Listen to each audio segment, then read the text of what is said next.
الرجيم السلام عليكم ورحمة الله وبركاته جاء الحق وزهق الباطل إن الباطل كان زهوقا तौहीद की अमानो सीने में है हमारे आशा नहीं मिटाना नामो निशाना हमारे चीनो अरब हमारे हिंदुस्तान हमारा मुस्लिम है हम वतन है सारे जहां हमारे আজকার আমাদের ইসলামী দল সহ অন্যান্য দল 8টি দল আমরা এক হয়েছি আমাদের বিরুদ্ধে ইসলাম বিদ্বেষীরা তারা বিভিন্ন ধরনের ষড়যন্ত্র করতেছে আমরা 8টি দলের শীর্ষ নেতা আপনাদের সামনে মঞ্চে উপস্থিত আছে আমাদের একটা কথাই সেটা হইছে গণভোট জাতীয় নির্বাচনের পূর্বে দিতেই হবে ইনশাআল্লাহ এর কোনো বিকল্প নাই বিএনপি যে বারবার বলে যে ফেব্রুয়ারির জাতীয় নির্বাচনের সময় আমরা গণভোট চাই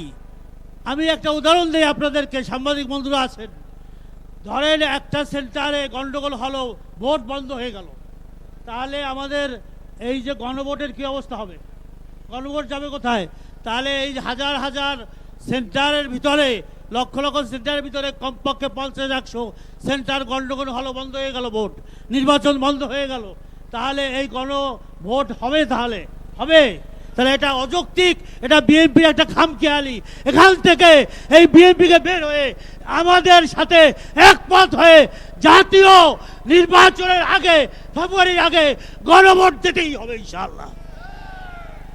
আমাদের কিছু দায়িত্ববাহীরা আছে আলেমরা আছে বাদশাহ আকবরের দ্বীন ইলাহি আপনারা জানেন এই দ্বীন ইলাহি কিছু আলেম আবুল ফজল ফয়জি তারা সাপোর্ট করছিল তা আমাদের দেশেও বিএনপির মহাসচিব নিজে বলে যে আমরা শরিয়া আইনে বিশ্বাস করি না আচ্ছা কেউ যদি বলে আমরা শরিয়া আইনে বিশ্বাস করি না তার ঈমান থাকে ইমান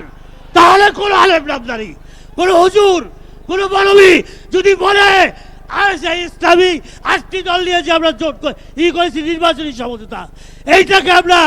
বিব্রত করে তাদের কাছে যাবেন না তারা বিএনপিকে সাপোর্ট করে আচ্ছা বিএনপি যেখানে বলে আমরা শরিয়া আইনে বিশ্বাস করি না এটা কোনো মুসলমান পারে তার নেতা লন্ডনে বসে বলে বাংলাদেশকে আমরা মৌলবাদীদের অভয়ারণ্য করতে দেব না কি সেই দলকে কোনো মুসলমান কলেমাগো মুসলমান সাপোর্ট করতে পারে আপনারা বলেন কোনোদিন পারে না সেহেতু মুনাফিক থাকবে আল মুনাফিকুনা আশাদ্দু খাত্তাম মিনাল কাফিরিন এই মুনাফিকরা যারা মুখে একটা ভিতরে একটা কলমে একটা তাদের থেকে সতর্ক থাকতে হবে ইনশাআল্লাহ আমরা বলতে পারি আমরা যে জোয়ার গণজোয়ার দেখতেছি পাড়ায় মহল্লায় জেলায় থানায় সব জায়গায় আজকাল ইসলামী দলগুলার যে ঐক্য হয়েছে বলে যে হুজুর আগামীতে এই ইসলামী আপনার দলগুলা সরকার গঠন করবেন ইনশাআল্লাহ কি আমরা পারবো ইনশাআল্লাহ আপনারা যদি সবাই এক হয়ে সব জায়গায় যদি ইসলামের পক্ষে কাজ করেন কারো সাধ্য নাই এবার ইসলামী দল ইসলামী শাসন ইসলামী সরকার গঠন করবে ইনশাআল্লাহ আল্লাহ রাব্বুল আলামিন আমাদের তৌফিক দান করুন আসসালামু আলাইকুম ওয়া রাহমাতুল্লাহ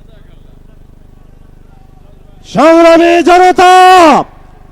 আন্দোলনরত 8 দলের উদ্যোগে আয়োজিত